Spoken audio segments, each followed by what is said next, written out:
Greetings and salutations, friends, and welcome back once again to the Siege of Vraks. Last episode, the 88th Imperial Guard Siege Army finally scored a telling victory, putting an end to over a year of constant defeats and defensive battles. Under the command of their new leader, Marshal Arnim Kagori, the third defensive line was finally broken, with the aid of the Titan god machines of Legio Astorum. But when the champagne stopped flowing and the Imperial High Command could take a nice, good, long, sober look at the situation, whilst it was still true that the Imperium had scored a massive and potentially decisive victory, it was also equally clear that quite a lot of work yet remained. Over the course of the years and years of the siege, the Vraksians had filled the territory inside of the third defensive line with various forms of improvised defensive structures and fallback positions. Earthenwork bunkers side by side with freshly cast permacrete fortifications, trench lines, gun emplacement, mortar pits, artillery bunkers, barbed wire, anti-tank ditches, and miles upon miles of freshly laid minefields. When compared to the imposing fortifications of the 1st, 2nd, and 3rd defensive line, these mostly improvised defences looked almost pitiful by comparison, but it was still kilometres of heavily defended terrain over which the Death Corps had to fight their way slowly and tortuously until they could finally reach the massive curtain walls of the citadel itself. And of course, every single step of that advance would also be laid bare to the guns of that very citadel. And further to the north, the battle had undergone an even more drastic transformation.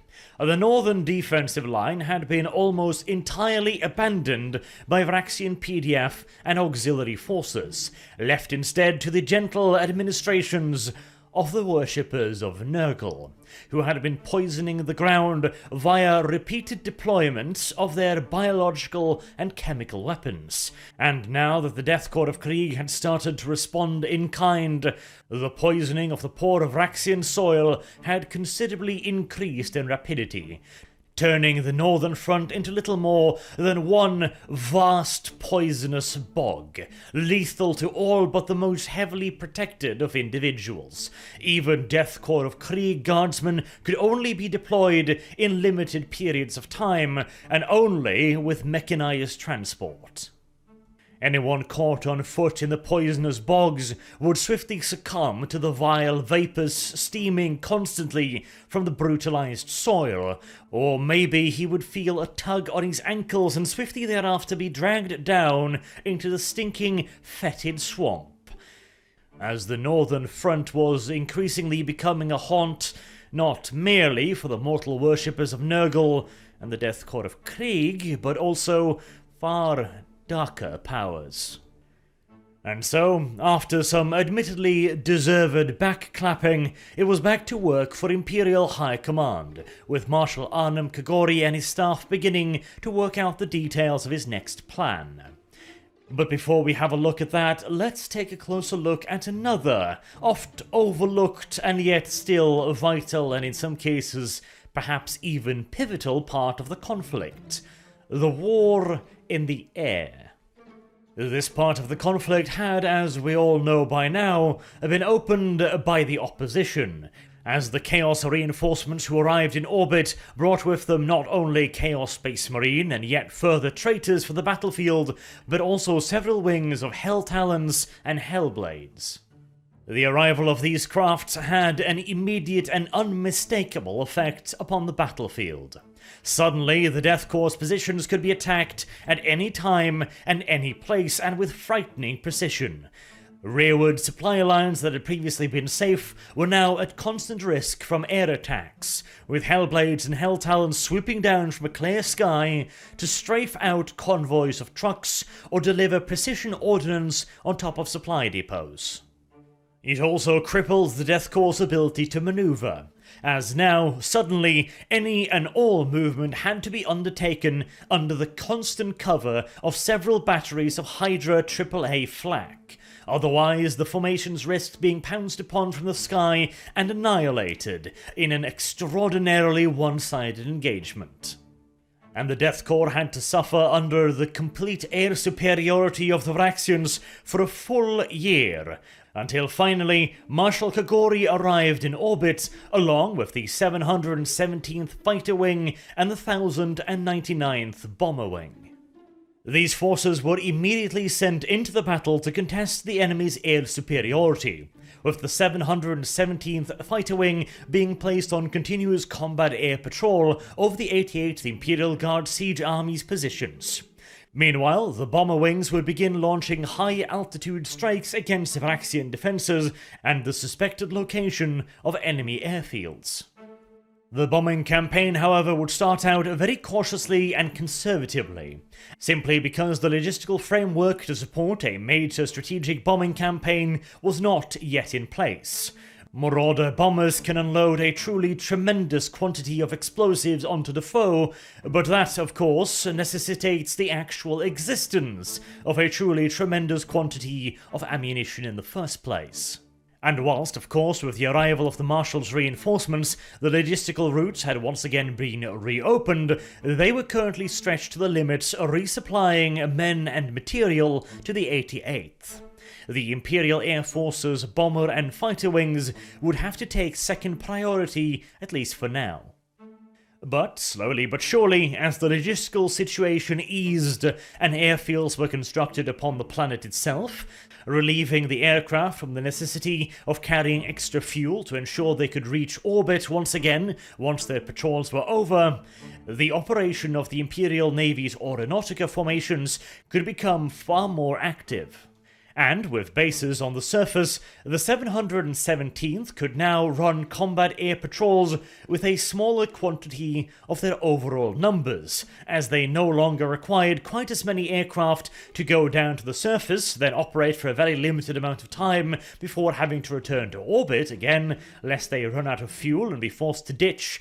They could now cover the front line, as well as providing escort formations to the bomber wings. And this was fortunate indeed, because the bomber wings had been suffering quite heavily already. Even though they had limited themselves to extreme altitude bombing runs out of the effective range of most of the Vraksian anti-aircraft defences, they had still suffered heavily when met with Hell Talons and Hellblades. It had also become a necessity to expand the strategic bombing efforts of Vraks, as Marshal Arnim Kagori had pulled some serious strings indeed, and had acquired the services of a small support unit of 4 Marauder Vigilants. These are converted Marauder bombers first invented and used during the war on Armageddon against the Orc invaders. As such, they were extraordinary new entries to the Imperial Aeronautica's arsenal, and acquiring such aircraft must have required a lot of political back-scratching on behalf of the Marshal. But what exactly is the big deal? Why were these things so important, and why were they so rare? Well, their rarity is in part due to the fact that, in Imperial terms, they were a very recent invention indeed. And secondly, they were rare because they were in such incredibly high demand. The Marauder Vigilant is essentially a combination of a U-2 spy plane and an AWACS, capable of combining both the duties of an airborne early warning and control system along with that of an incredibly powerful spy plane.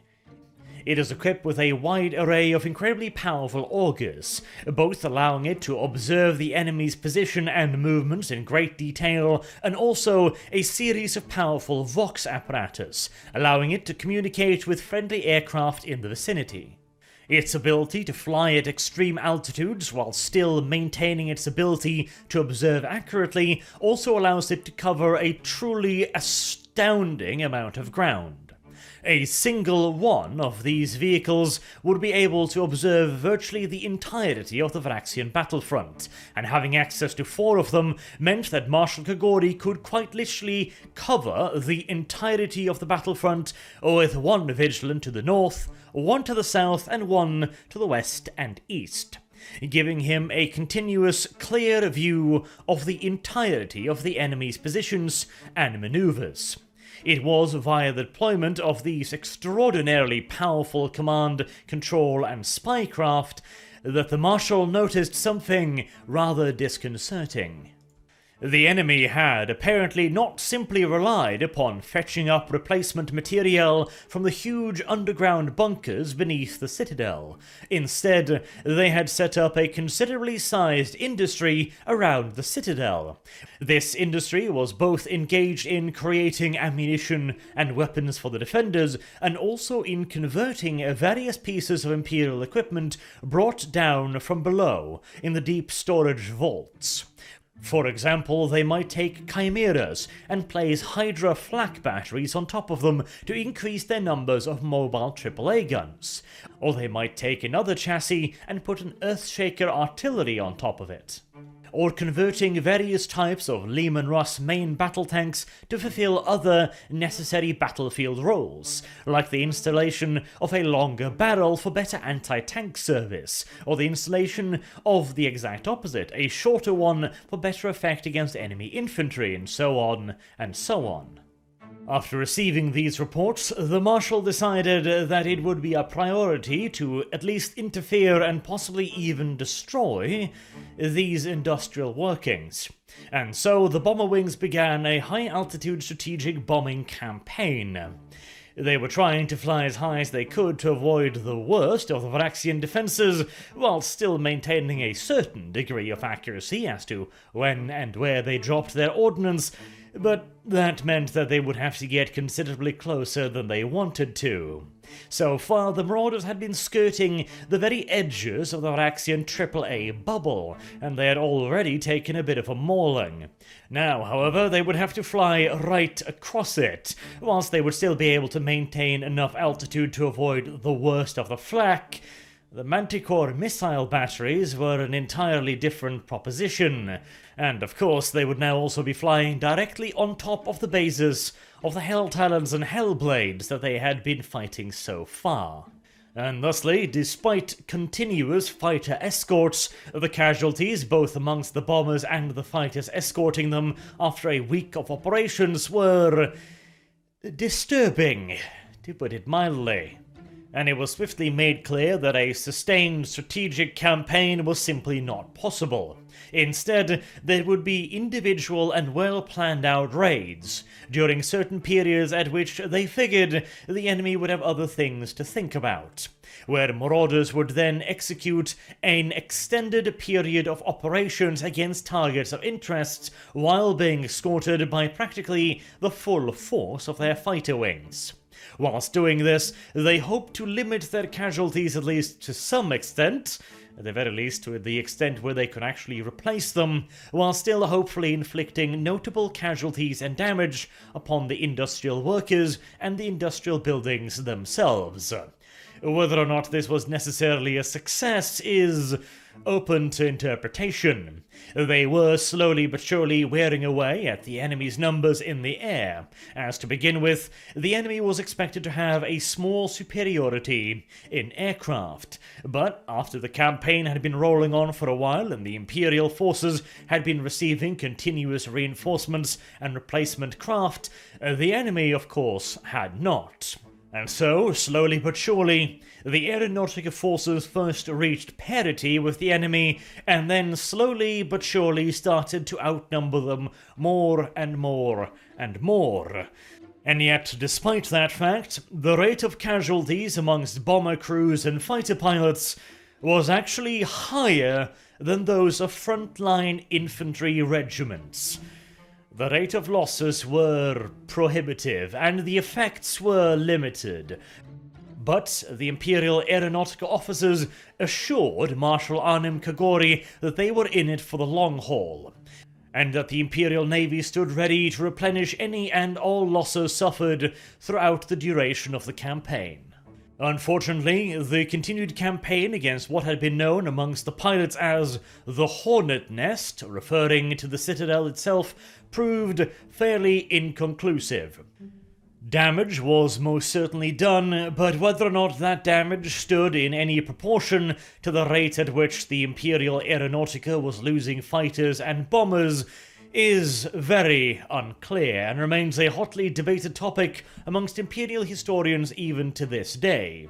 What the campaign did achieve, however, was to inflict continuous casualties upon the Chaos forces attempting to defend the airspace above the Citadel, as the Hellblades and Helltalons found themselves needing to sortie more and more often, attacking straight into massed formations of Marauder bombers escorted by thunderbolts and lightning. This slowly but surely began to wrestle ultimate air superiority away from the Chaos forces and securely into Imperial hands. But now, after talking about the high-flying affairs of the Imperial Aeronautica, let's go in the exactly opposite direction. Indeed, as far in the opposite direction as one can possibly go. We are in fact going subterranean. Because you see, Marshal Kagori was of the opinion that his predecessor, Lord Commander Julka, had been approaching the Vraksian problem from the wrong direction. Literally. Marshal Kagori was of the opinion that, seeing as he had superior materiel and manpower, he should seek to engage the enemy on as wide a frontage as possible. But, due to the peculiar geography of Vraks, this was difficult, and due to the even more peculiar geography of the northern part of the front line, thanks to the efforts of the worshippers of Nurgle, it had been made all the more difficult as of late. The Marshal was also of the controversial opinion that men should not simply be thrown at enemy fortifications.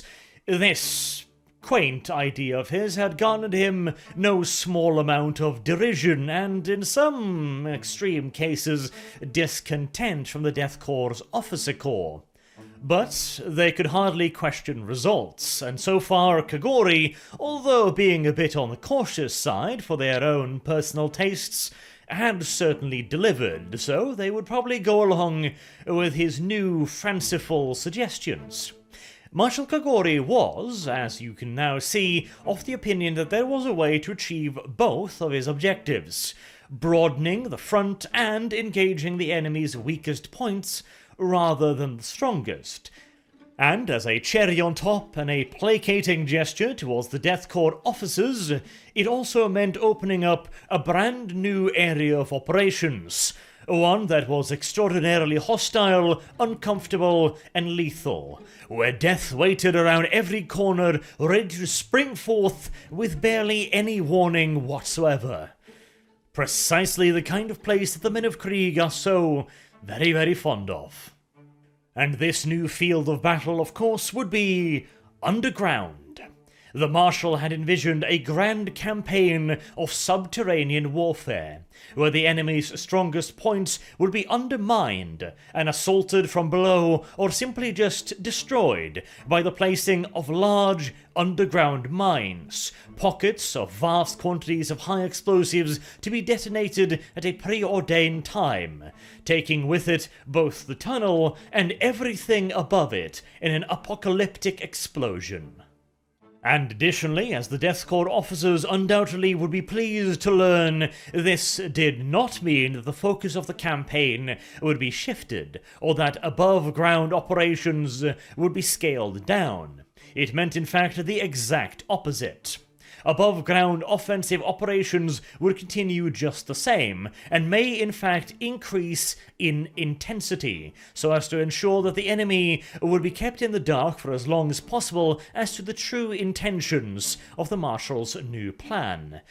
And if the enemy did happen to learn about the underground efforts, that just meant that the Vraksians would now have to split their efforts between facing above-ground operations of ever-increasing intensity and the underground efforts of the 88th Imperial Guard Siege Army's engineering corps. The commander of these engineers, represented here by this fine fella, was immediately ordered to set about preparing for the campaign.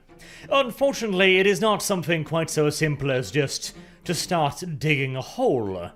Military mining is a complicated and intricate art form, requiring a detailed knowledge of the terrain and how it might behave were one to dig a very large hole in it, and then put lots of dude inside of said hole, and maybe also start shooting at other dudes inside of said hole. As it turns out, being deep underground, in what could best be described as somewhat improvised surroundings, whilst also playing with explosives and firearms, can quite often be very detrimental to one's health. Depending on the results of the various geological surveys, the front would be broken into several different sectors. These sectors would relate to how deep and how effectively the ground could be dug into. Some areas would be subject to proper full-on offensive mining work, where the Death Corps would attempt to undermine enemy positions by digging deep underground tunnels. In other areas where the soil would not support such ambitious digging projects, they would instead dig out shallower tunnels, primarily meant for maneuvering troops in and around the defensive lines, and also connect the various dugouts to the forward offensive saps. This would allow the Death Corps to maneuver their own troops safely underground, and even more importantly, secretly, safe from the enemy's prying eyes, who was always observing the Death Corps' trench lines.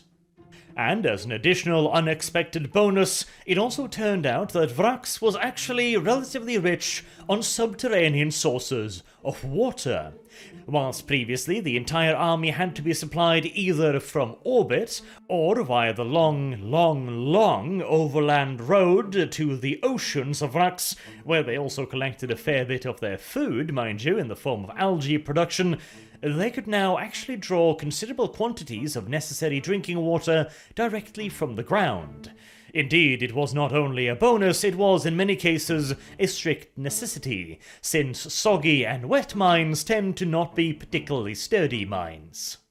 And speaking of waterlogged, you may remember, as I have told you multiple times before, that Vraks was often plagued by sudden torrential downpours, which presented a pretty large impediment to the entrepreneuring miners of the Death Corps. As I have already mentioned previously, the upper surface of Vraks was essentially a soft, porous-y, almost sand-like substance. Very nice for digging trenches in, for example, and excellently suited for shallow underground tunnels. The soil was soft and easy to dig in, and as long as you didn't dig too deep, it wasn't much of a problem either to brace it. This meant that the initial plans to dig shallow communications and travel tunnels proceeded at a breathtaking pace. Soon, almost the entirety of the 88th lines were connected via an intricate web of tunnels, both running backwards, forwards, and alongside the lines, connecting the various logistical trenches, the offensive saps, the frontline trenches, the dugouts, and the communication bunkers together in an incredibly vast spiderweb of tunnels, all of which were of course heavily guarded and interspersed with choke points, where heavy bolters and stubbers covered lengthy straight corridors, just in case the Vraxians were ever to gain entry to the network. However, that very same soft and pleasurable to dig through soil also made the digging of deeper tunnels essentially impossible, due to the sudden and constant torrential downpours and the fact that the water would simply just run straight through the ground. Essentially, it meant that any large-scale building project underground would quickly be filled up with water, as tunnels were flooded in mere minutes, and there simply was not enough time between the various downpours to allow the tunnels to dry out properly. This meant that not only did any building material used quickly get waterlogged, but far more importantly, it also meant that the soil itself would drastically change its proportions, its weight, its size, and its volume on almost an hourly basis, making it virtually impossible to prop up the tunnel walls, as a support that worked just fine one day might find itself under twice the pressure the next, or the walls themselves might quite literally have moved as the flows of water tore away huge chunks of the porous soil. Digging the kind of deep-running tunnels that the plan would require was not possible here. So what about even further below? Well, the soil there was heavier, thick-packed dirt and rock. This is where all of the water eventually ended up, and over the years, it had dug deep canals and caves out of the rock and earth, washing it ever further down. This was also one of the reasons for the many massive gorges on the planet. Essentially, water would pool in these areas and pool and pool and pool, and wear away at the various walls, digging huge underground caverns until eventually it had dug away enough for the whole thing to collapse. Over the course of millions of years, this had created the massive gorges that made the Vraks such a interesting place to attack. This area was better than the topmost layer because at the very least it was somewhat solid.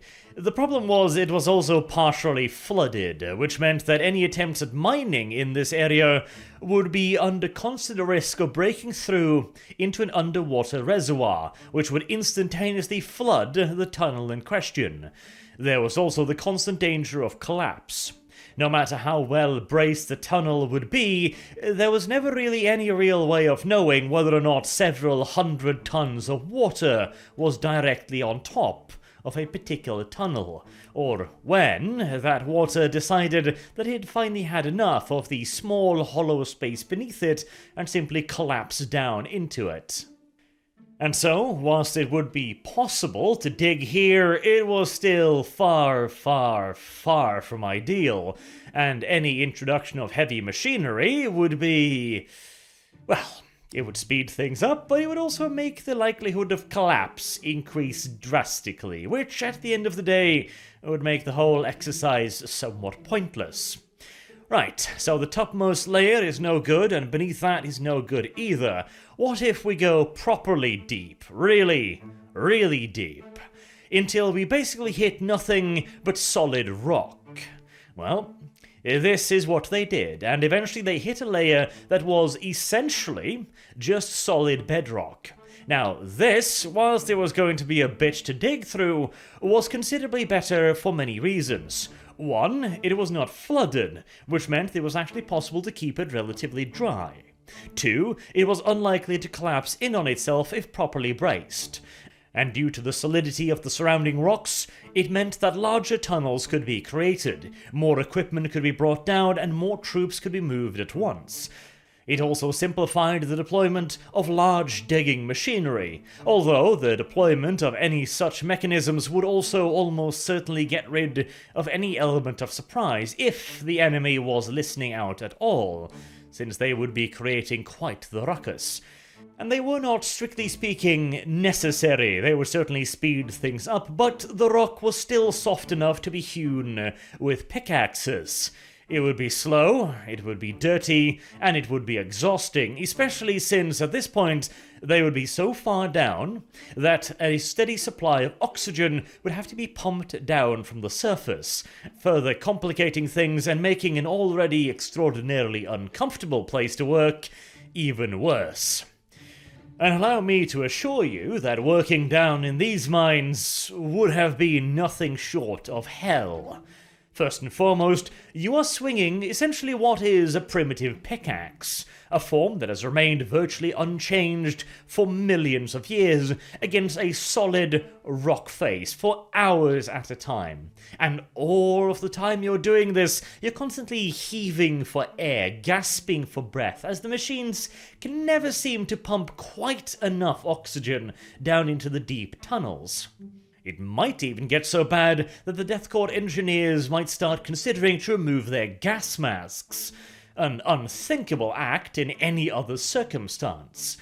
And then of course there's the fact that every time you swing at the solid rock face in front of you, you knock loose chips of rocks, you create sparks, you create rock dust swirling around you, getting in your hair, getting on your skin, maybe getting in your mouth and eyes if you should be tempted to remove your gas mask and you feel that the closest quartermaster is just far enough away not to notice in the deep, uncomfortable darkness of the mine. And then there's the temperature. It would be unbearably hot at almost all times. The machines pumping air down into the mine would also be cooling it from surface levels, bringing it down from what was a life-threatening 50 to 60 degrees to a tolerable-ish 30 to 40. And then of course there's the moisture. Whilst these deeper mines were much, much, much drier than the upper ones, they were still not entirely dry. And then of course there's the fact that you have hundreds, maybe thousands of men working around the clock in high temperatures, sweating buckets continuously. And the only means of getting that stale, dead air out, of course, would be to pump it back up again, through the same overstrained systems that is so desperately attempting to pump fresh, cool air down into the mines below. And just as one tiny little extra detail, just to add an extra little pinch of hell to the proceedings, the Death Corps engineers also occasionally ran into the remains of long-dormant volcanic activity, which had left behind pockets of super-hard granite-like rock, which was simply impossible to tunnel through without the employment of blasting charges, the size of which would rather clearly reveal the tunnel, not only to anybody listening, but anybody watching from the fucking surface. Can you imagine the sheer quantity of frustration? You've been digging a tunnel for weeks, maybe months, it's been hell every single step of the way. You've got trouble breathing, you're constantly sweating, you're not allowed to remove your uniform or your gas mask, lest you get whipped by the quartermaster. And then, suddenly, you run into a rock face so ridiculously hard and impenetrable that the only thing you can do is grab your kit, walk all the way back down the tunnel you spent weeks and months digging, climb your way back up to the surface, and then start digging a brand new hole from square one. If it was any other Imperial Guard regiment, Marshal Kagori would almost certainly have had a bloody riot on his hands, but the Death Corps of Krieg, they see this kind of suffering and horror and smile inwardly, knowing that their ultimate sacrifice will be made all the more valuable, all the sweeter, in fact, for their temporary suffering in this life. But, at least now that it had been made clear that mining operations was feasible, they could be started on a large scale. First and foremost, the Death Corps engineer officers would pick the locations of the various mine entrances. Then, if it was a smaller mine, they would be located relatively close to the front line, usually behind trenches or dugouts, so as to simulate an air of normality, and to hide the fact that there wasn't actually a mine there. Whilst the larger mines would have to be crafted into the terrain itself, a small rise perhaps, a hill, or maybe even an observation tower that had been built up. Anything and everything to disguise the entrances and therefore extend the period of surprise, as it was expected that the enemy would have plenty of personnel capable of burrowing down and facing the Death Corps underground. After all, the defenders of Vraks included the Labour Auxilia, whose very job it was to build new underground storage depots for all of the various Imperial war gear stored on the planet. Once a position was chosen, the initial shaft would then be lowered into the ground. It would be braced as it went by teams of engineers. Progress through the upper layer was as usual swift. Progress through the second layer somewhat less so, but still quite easy and feasible. This and the upper layer would also require additional bracing and waterproofing, so that the water from these layers would not simply seep down into the tunnel below. Finally, upon reaching the solid rock layer, progress would almost entirely halt, until heavier equipment could be brought down and teams of workers could be kept on constant shifts to keep hacking away at the rock face. Once a cut had been made into the rock, the shaft itself would be reinforced with permacrete, freeing up the need to constantly waterproof it. Then, power cables would be run down the sides and ventilation systems installed. From there on out, it was mostly a question of good old-fashioned raw muscle power, as the Death Corps hacked away at the rock face in front of them, only occasionally interrupted by meddlesome officers who came to take readings and measurements to ensure the tunnel kept on the correct course. Occasionally, the mining would also have to be halted for periods to allow the installation of further power cables and yet more ventilation devices. The most time-consuming pause, however, would be if they ran into a particularly wet segment, which would then have to be reinforced with permacrete bracings, creating small permacrete tunnels within the mine itself, so as to ensure that it would not get flooded accidentally. It also proved necessary to install pumps to remove any excess water that still made its way into the tunnels, which required the laying out of yet more power cables. And finally, a small rail system would be installed. This rail system would be powered by small but powerful electrical motors, which drove carts up and down the rail lines, allowing the engineers to load the carts full of rocks, dirt, and other refuse and sent back down the line all the way to the exit, where the cart would be taken off the rails, hoisted up out of the shaft, and dumped topside. The concealment of such huge quantities of rocks and dirt quickly became a bit of a problem. A lot of it was of course used to fill sandbags used in the front lines, but there were also huge quantities of rocks, most of which were broken up and used to gravel some of the rearward roads, for example.